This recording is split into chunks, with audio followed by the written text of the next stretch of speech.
Spika, tukitaka kuongea hapa tunaongea mambo ya sijui gavana Nairobi.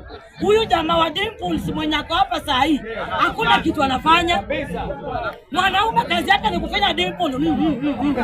Lakini kazi ni zile. Sisi tunataka kazi. Hatutaki usura. Hatutaki sura.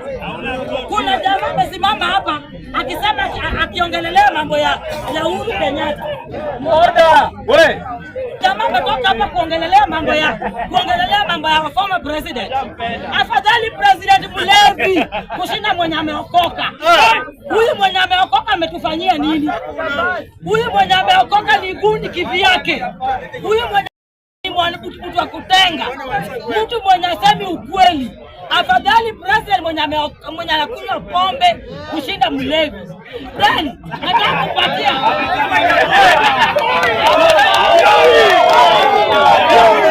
Mr. William Ruto hivi.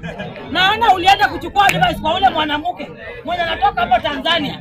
Anaitwa Mr. Suluhu Munyu Hassan. Mr. William Ruto, usijaribu kuchukua advice ya Mrs. Suluhu. Hiyo nchi haijui kuongea Kizungu. Ulete hapa Kenya. Hapa Kenya jaribu kucheza na Gen Z. Watakuonyesha kivumbi. Na wewe Madam Suluhu Hassan, usijaribu kuleta hiyo bonyenye yako hapa Kenya. Tutakutemua kama mwizi wa kibeti.